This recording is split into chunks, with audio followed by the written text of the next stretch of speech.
This episode of the Bible for Normal People is brought to you by Baker Academic. Find out how Baker Academic serves the Academy and the church, as well as browsing some of their latest releases by going to bakeracademic.com/ends. You're listening to the Bible for Normal People, the only God-ordained podcast on the internet. Serious talk about the sacred book. I'm Pete Enns. And I'm Jared Bias. Today we're going to be talking with Marc Brettler, who's a professor of Judaic studies at Duke University. And what are we going to be talking about? Well, on being Jewish and a biblical scholar, that's the topic today we're going to discuss with Marc. A few years ago, he and I worked on a book together with the late Roman Catholic New Testament scholar Dan Harrington called The Bible and the Believer, where we all talked about this issue, about how to be sort of a person of faith and also be a biblical scholar from a Jewish point of view, a Protestant point of view, and a Roman Catholic point of view. That's where I got to know Marc, and I just found what he had to say was so fascinating. And, you know, even more than the books that he's written, more accessible perhaps, is his website, Torah.com. You can't forget that title, Torah.com.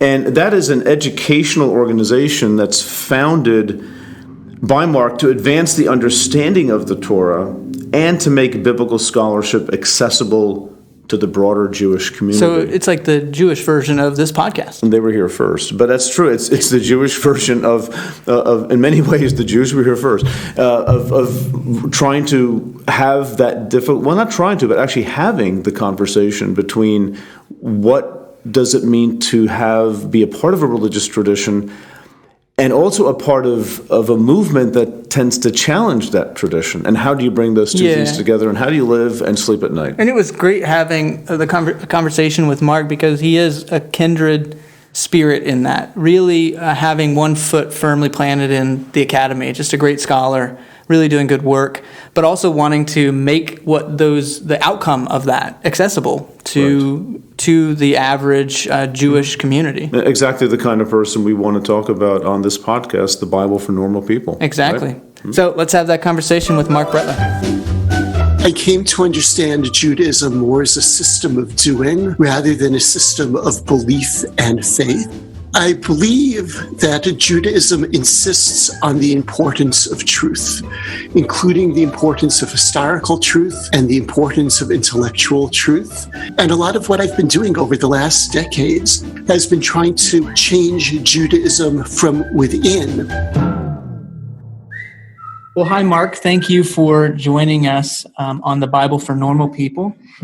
The first kind of question that we want to ask is, one of the most influential essays that I read in graduate school was by John Levinson in a collection of essays that he wrote, where he really talked about the dual role that he played, kind of wearing two hats. On the one hand, he was a biblical scholar who had to engage and had a responsibility to engage with the text in a certain way and ask some really difficult questions.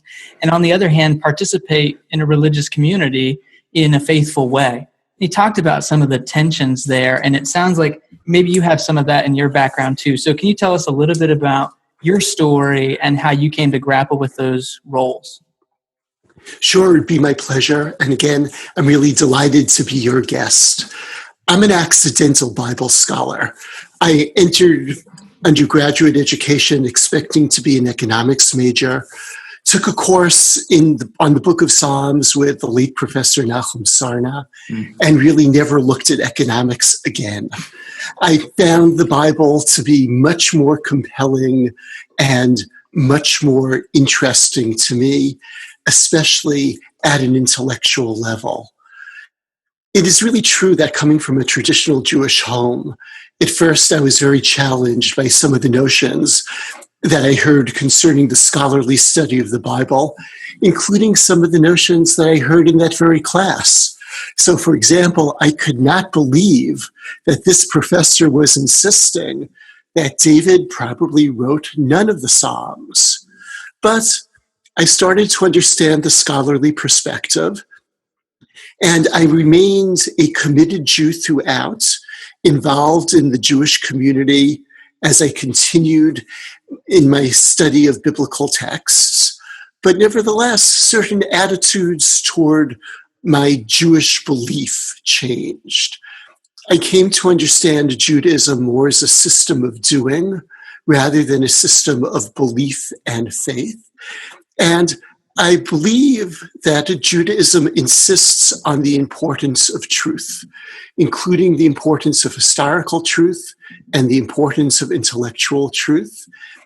And a lot of what I've been doing over the last decades has been trying to change Judaism from within so that the type of study which I engage in and many other Jewish and non-Jewish biblical scholars engage in, historical, critical, or contextual study of the Bible, I really try to show how this can fit within the context of believing and really can enhance your belief rather than get in the way of it.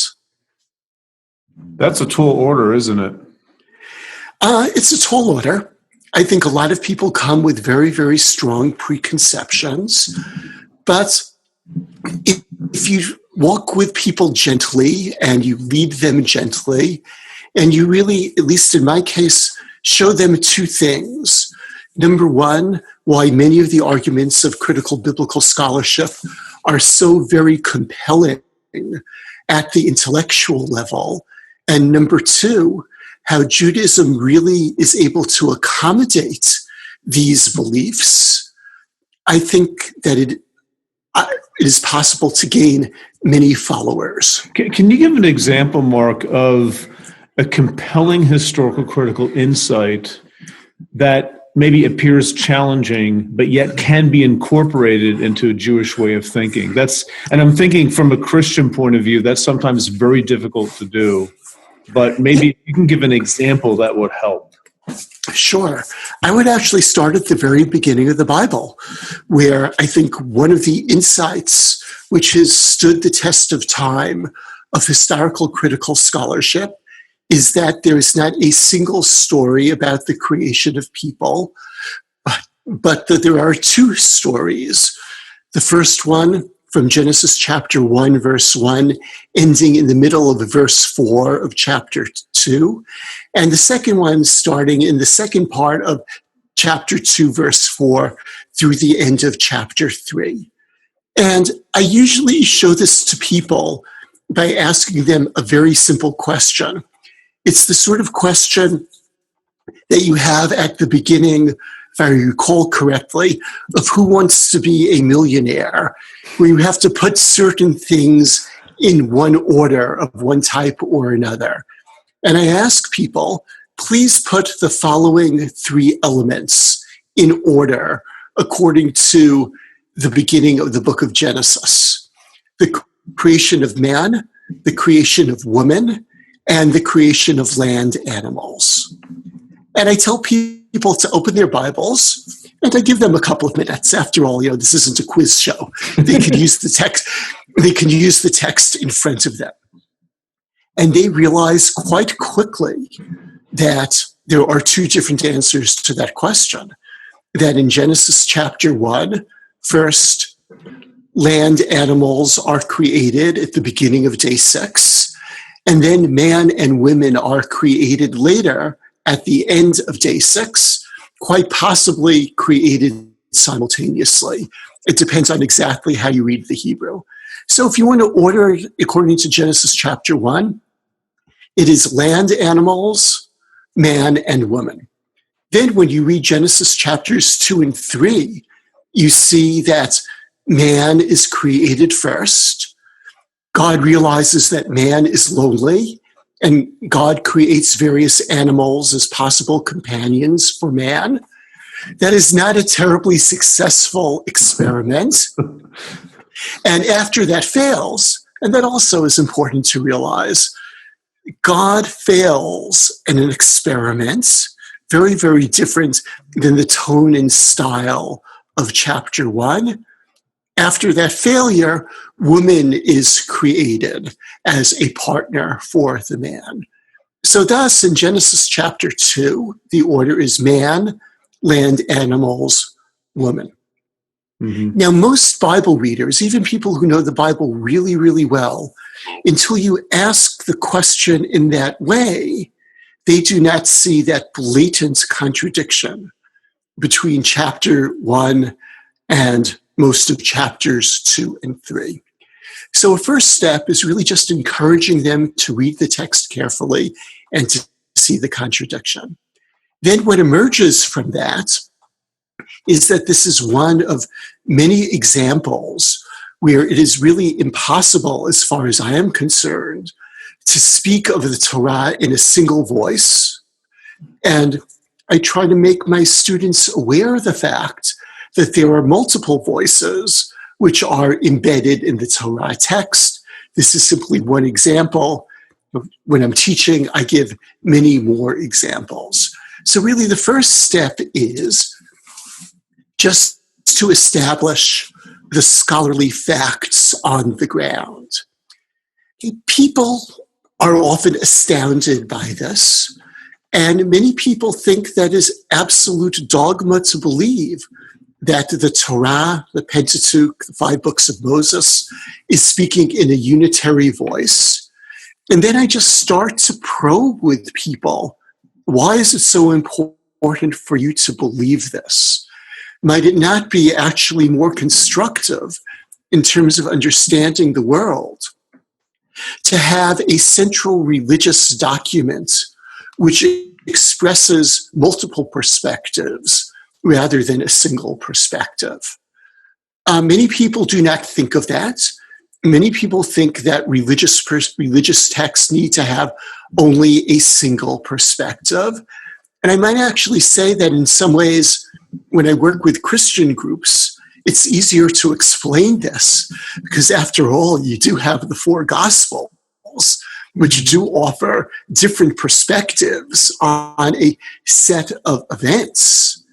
And then what I try to do is to analogize from those later texts, from the New Testament in the case of that audience, to the earlier biblical texts, earlier texts from the Hebrew Bible. So that's the way I try to encourage people to see that particular perspective. Is there anything in Judaism is such a diverse tradition, as is Christianity. So not to be simplistic, but is there something about Jewish systems of thinking that might be more open to multiple voices? And I ask that because as you started speaking about Christianity, I think Jared and I can both attest that many of the Christians we know would be viscerally alarmed at the thought of multiple voices, even though they have the Gospels. They don't think about it very much because, there are 4, but they're basically saying the same thing. Same with Chronicles and Kings and Samuel King. Right? So is there anything about Judaism that might prepare people more to hear that? I think that there might be, although I think that the Christian community might really be encouraged to get over their visceral reaction in the same way that I need to encourage some Jews whom I talk to get over a visceral dislike of what I am saying and a visceral belief that it is absolutely impossible. Which is easier to do if they don't sign your paychecks, right? Yes. Thankfully, that is not an issue I have ever had. But back to your question, it may be a little easier in Judaism because of the basic structure of rabbinic literature.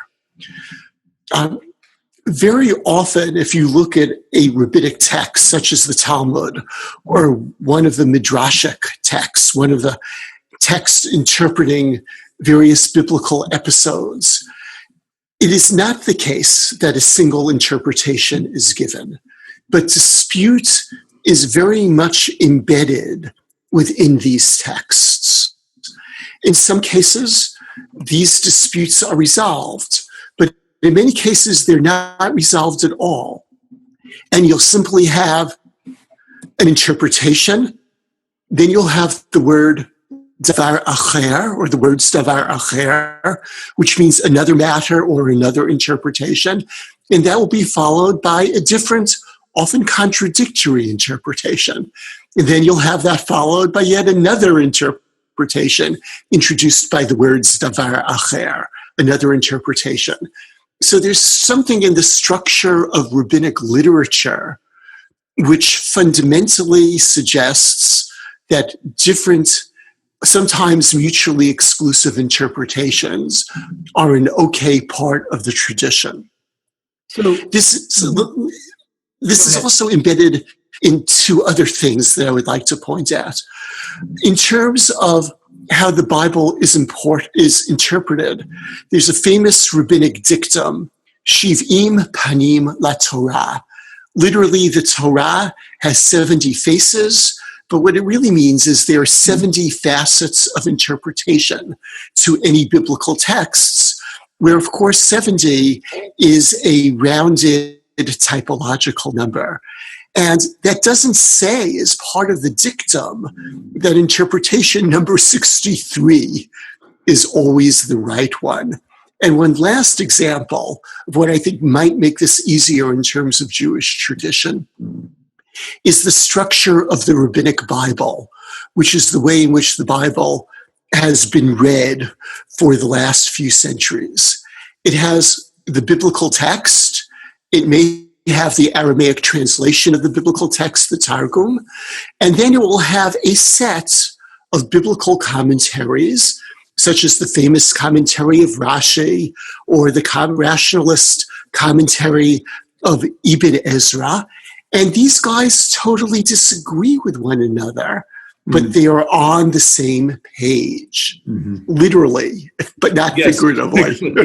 And literally. Comments found around the periphery of the biblical text, correct? Exactly, okay. All explicating the biblical text. Right. So that really provides a model of, again, there are different words I could use, textual multiplicity. I actually like the word polyphony, and all, and for some people, I admit this is not an all, but all I am doing is trying to move this model for polyphony, for multivocality rather than univocality, back to the Bible itself. Right. And maybe that fits right in with what I was thinking, Mark, is within the rabbinic literature, I think that does set up the reader today to be able to grapple with some of the things a little bit easier. But you talked about, within historical criticism, the key of establishing the scholarly facts first. And I wonder, would you say, or how would you talk about the Bible's multivocality? Is that on purpose? And I think that's a question some of my friends would be wrestling with, where it's, the rabbinic text is clearly okay with disagreement, and it's not trying to do that. Where when we read Genesis 1-3, are we saying that that happened on purpose? There's a reason why there's two creation stories back to back, or is it kind of the mentality of, well, they were just sloppy editors, and now you're just trying to make up a reason for why it's okay that they're back to back? Yeah, I don't think that they're sloppy editors. I think that there is a reason, or there are reasons. I don't think that the reason is exactly the same as the result. So let me explain what I mean by that. And let me do this by using an analogy. Let's imagine that at the end of a semester, I was asked to collate and summarize my teaching evaluations. Okay? Now, one way in which I might do that is to, quote, collate them and, quote, summarize them by picking the one that is absolutely the best and disregarding all the others. Okay? That might serve me well, but would not be terribly fair. Another way would be to represent a range of opinions. Now, going back to the formation of the Torah, it's clear, and I could give evidence for this, that the Torah does not include, let's say, all of the opinions about creation that existed in ancient Israel. So to give you a simple example, in the book of Job, in the book of Isaiah, There are all sorts of stories of creation which deal with monsters such as Rahab and Leviathan, who are not mentioned explicitly in the first 3 chapters of Genesis that deal with creation. So point number 1, not all ancient Israelite traditions were incorporated into the Torah, but more than one tradition was. And I think that this happened because the editors or the redactors, the compilers, these are all similar but not identical terms, had a decision to make. They can choose one text or one set of traditions to be authoritative, which would have made the person who is responsible for that particular text extremely happy, and would have made all the other people with different traditions unhappy, or I prefer using the word disenfranchised. I think this editor was interested in enfranchising different groups. And the way in which you enfranchise these different groups is by including the literature that each group whom you wanted to enfranchise held to be central to that group. This editor or these editors or compilers then wove this material together. And I'm sure the people from each group said, you know what, I really wish that this editor had chosen only my story, but at least he included my story so I can live with it. And in that sense, the Torah and the Bible as a whole is very much a compromise document. And I would actually argue that if we want to foster a civil society, which I firmly believe in, the redaction, editing, or compilation of the Torah is really a wonderful model for how this might be done. All right, let's take a minute break and talk about our sponsor today, Baker Academic. So they published your first pretty groundbreaking book, right? Inspiration and Incarnation, Evangelicals and the Problem of the Old Testament, which is now in its 2nd edition. That's right, yeah. I owe a debt of gratitude to Baker for really encouraging me to write things that inspire me and things that I really am passionate about. And so that was sort of the beginning of it, and having a 10th anniversary issue was just a wonderful thing. Yeah. So Baker Academic's committed to furthering understanding within the context of the Christian faith. One of their latest books is called The Old Testament is Dying, a diagnosis and recommended treatment by Brent Strawn. It's a book that Brueggemann has said is a book of urgent practical theology and that it merits wide attention. So if Brueggemann says something about that book, you might want to consider it. And I have it too, it. And so should you. Nice. So find that book and more at bakeracademic.com/ins.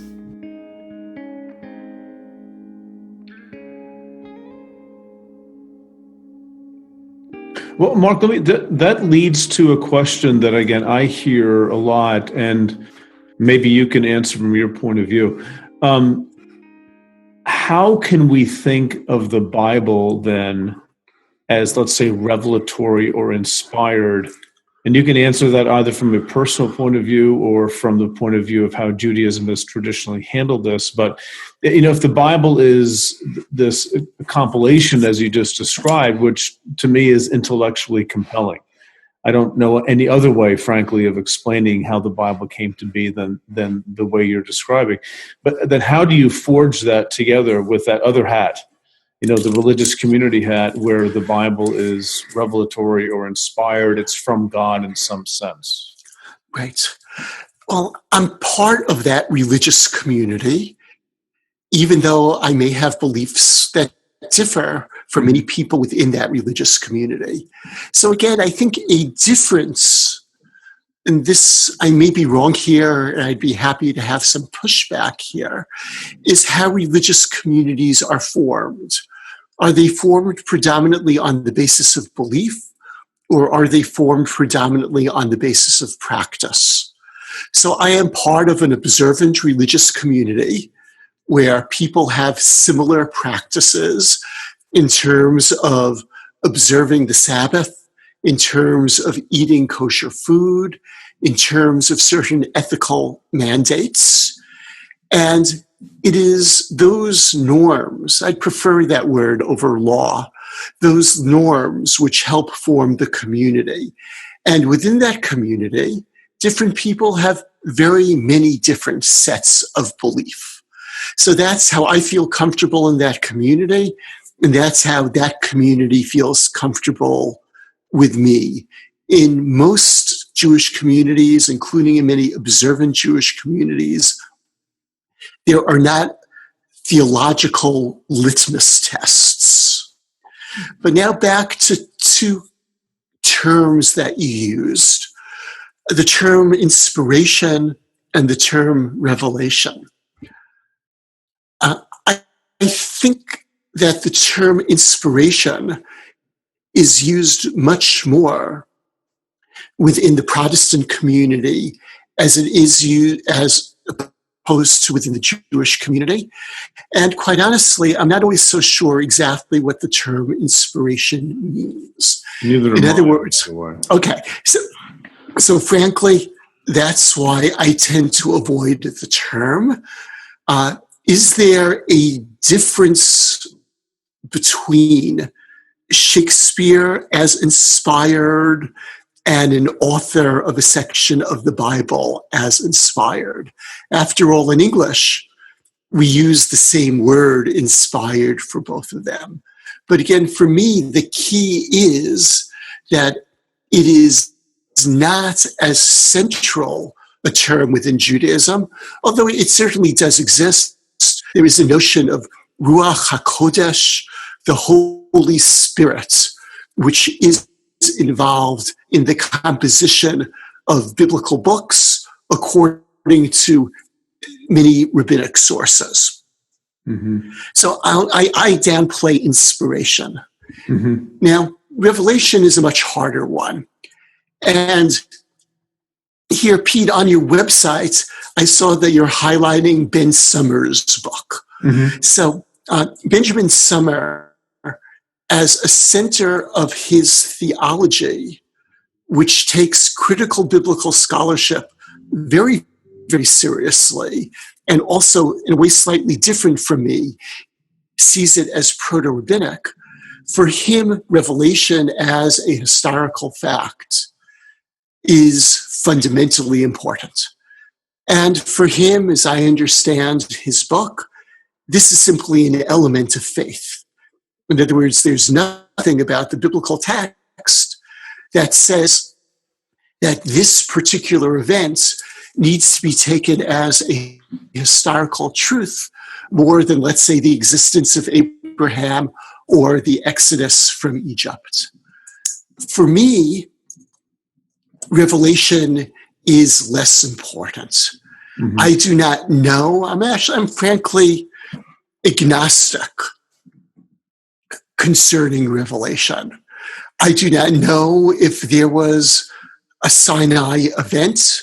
If there was a Sinai event, I certainly do not know which of the various sources that depict it, especially in Exodus and in Deuteronomy chapters 4 and 5, gets it right.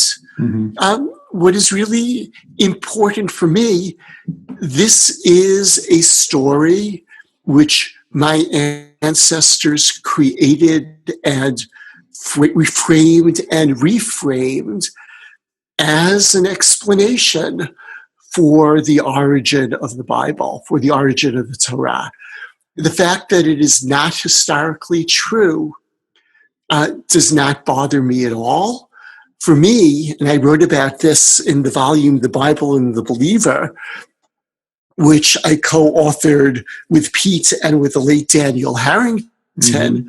For me, the importance of the text comes from the community who has declared it in a variety of ways and a variety of actions to be important and sacred. It does not come from any historical fact that is related in that text, such as revelation at Sinai. And I'll say, you asked me if that's a typical Jewish position. I'd say for most people that is probably not a typical Jewish position. But again, I don't know that there is a single typical Jewish position on any of these theological issues. Right. Yeah, my students ask me occasionally, how do Jews think about this? And I say, you've got to be kidding me. Right. Well, so, I have no idea. There's no typical Christian way of thinking of things. Right. I mean, I could do the reverse. For the 3 decades I taught at Brandeis, occasionally a student would ask me, well, what's the Christian perspective? Again, part of why both Judaism and Christianity have survived for several millennia, to my mind, is because they have not had a single perspective, and they have been fluid over time and have been able to respond to different historical and intellectual challenges. And I see this fluidity as a point of strength rather than a point of weakness. Mm-hmm. Right. Well, I have a question about, you talk about the community and the importance of that, the text within the community and how that's updated through interpretation. What are there some practical implications for, say, Christian congregations or Jewish communities of faith for how that, one of the things that I'm often asked by pastors is, okay, as a community, we reinterpret, but we don't necessarily write it down. So there's this kind of crystallization, or we stop writing the interpretations down. They stop being sacred for us. Are there practical ways to overcome that, where you can really see the importance of modern day interpretation rising to that level, or to some semblance of importance at the same level as a rabbinic literature or the original text? Yeah. I mean, it's an excellent and important question for both of the communities, Jared. I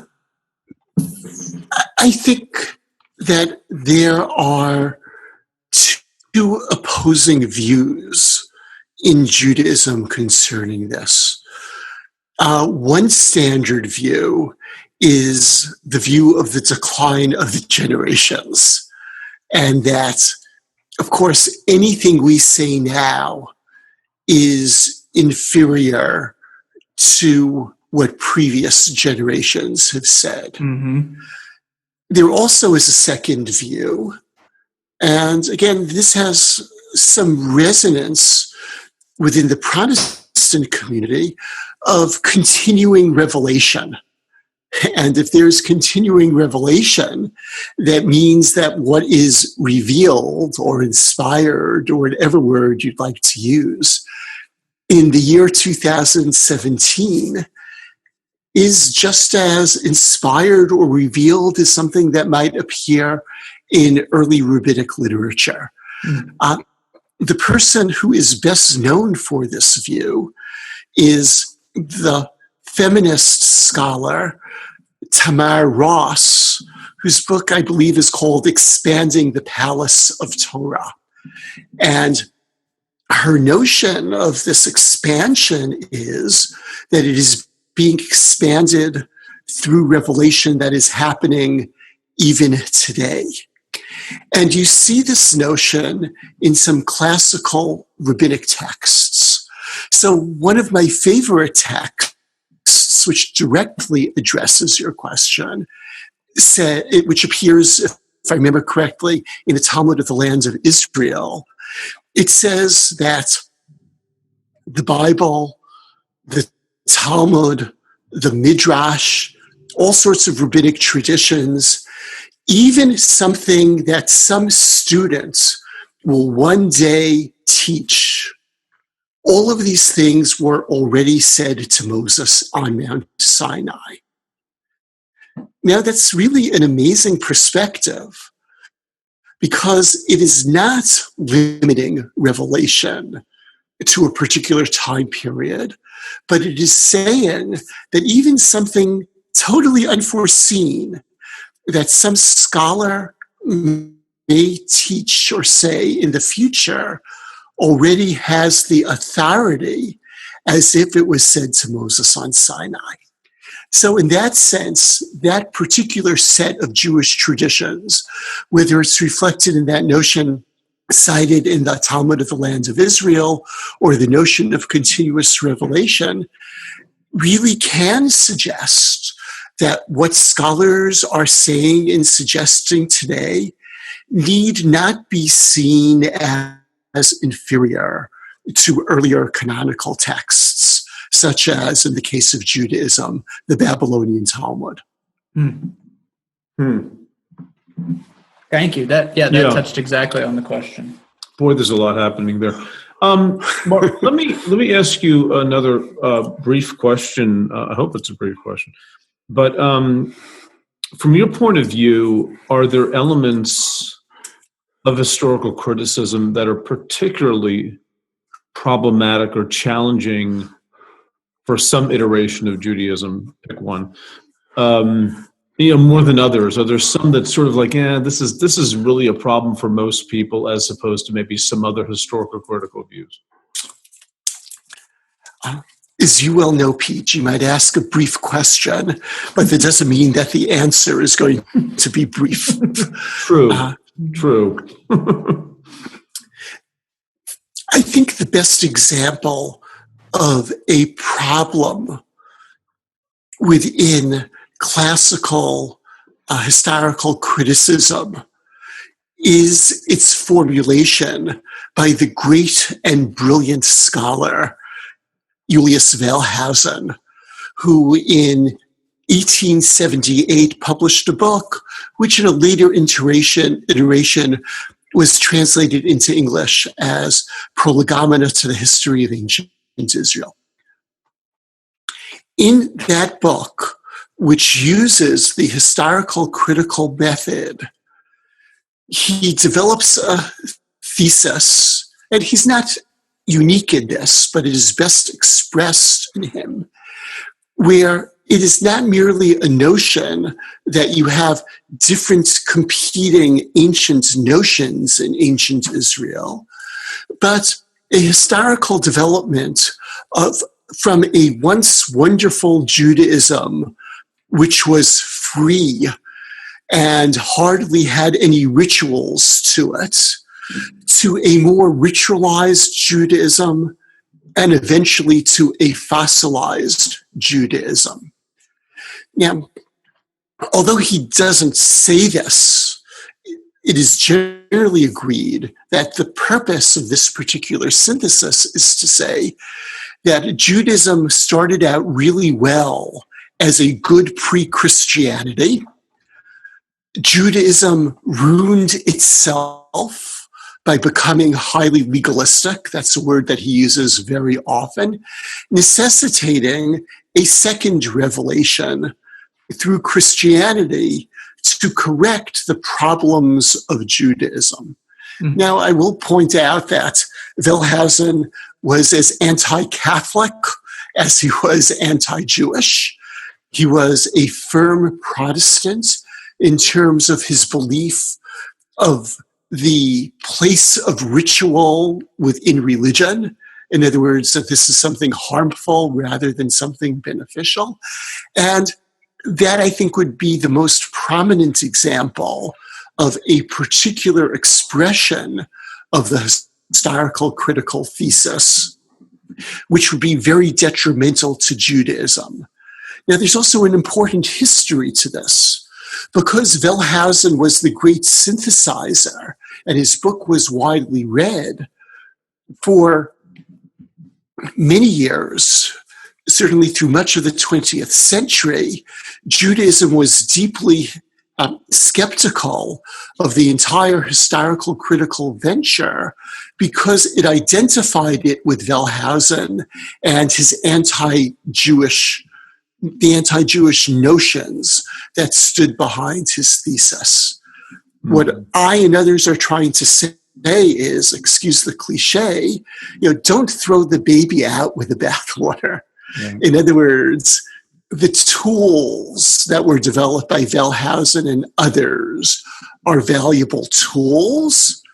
Let's see if we could find a different synthesis, which could be, first of all, more historically correct, and secondly, more compatible and more sympathetic to Judaism. Right. That's very helpful, Mark. Thank you. Well, listen, we're coming to the end of our time here, but first of all, thank you. This has been fascinating. We'd love to have you on again to talk about a whole host of things that I think would be really beneficial for people to hear. Just as we close, are there any books that you're currently working on, or any that have come out recently? And where can people find you on the internet? Sure. Because people do that nowadays, Mark. They actually use the internet to find people. Did you know that? I thought people only read scrolls. Yes. So thank you very much for informing me of this new reality. And thank you for your wonderful and thoughtful questions. It's really been a pleasure talking to you. It'll be a few years from now, but the main project I'm working on is a commentary on part of the Book of Psalms. But more recently, a second extensively revised edition of the Jewish Study Bible, which I co-edited with Adele Berlin, was published by Oxford University Press. I think you don't have to be Jewish to benefit from the Jewish Study Bible. I saw it in my classes, Mark. I saw it in my classes. So. I appreciate that. So I also need to mention that the book, which I wrote with Pete and with Dan Harrington, The Bible and the Believer, How to Read the Bible Critically and Religiously, is out in paperback. And I'm very happy to report that in September, the second edition of the Jewish Annotated New Testament, which I've edited along with Amy Jill Levine, whom I gather will also be one of your guests, will be published as well. And that's expanded in all sorts of ways. Oh, that's been a very, very interesting and meaningful project for me. In terms of where you could find me on the internet, the best place is on a website which I co-founded called thetorah.com, TheTorah.com. The first is all one word, which I was encouraged to co-found, which I was encouraged to co-found by a very religious Jew who was upset at the fact that there were no resources for observant Jews that tried to show the possible place of critical or historical critical biblical scholarship within the Jewish world. So this website has been going on for several years. We follow the pattern of the weekly Torah reading, adding a critical article every week, one or more, concerning the Torah reading or concerning one of the festivals. And we also have a whole set of introductory articles which deal with different perspectives on how, at least from a Jewish perspective, traditional belief and critical scholarship can be reconciled. So again, many non-Jews have availed themselves to this particular resource. I'm actually quite surprised that no one within the Christian world has tried to put together such a website, but that is certainly another place that people can go. And many readers are very surprised that views that might be expressed within Judaism can often be very compatible with what the Christian believer might think or feel. Right. Well, and it's an amazing site too. So thank you for pointing that out. And thanks again, Mark, for being with us. And we had a great time, and let's do it again. That's great. I look forward to doing it again. It's been a lot of fun for me. Thanks, Mark. Thanks for tuning in for our conversation with Marc Brettler. Please make sure you check out his book that he wrote with Pete and the late Dan Harrington, The Bible and the Believer. He also has a book, How to Read the Jewish Bible, and then He co-edited the Jewish annotated New Testament with a previous guest that we had, A.J. Levine. Yeah, that's not your typical study Bible for Christians to read. It's got a lot of notes about Jewish perspectives on things that Jesus says or Paul says. Very, very interesting. Yeah, so check that out. Absolutely. And you can follow me on Twitter at Pete Enns and on Facebook at Peter Enns. You can check out what I'm doing on my website, thebiblefornormalpeople.com, and all sorts of things like that, my speaking schedule, some for my newsletter, etc., etc. But most importantly, you can continue conversations with the rest of us on interesting topics like the one we just had today. Excellent. We look forward to having you join us next time.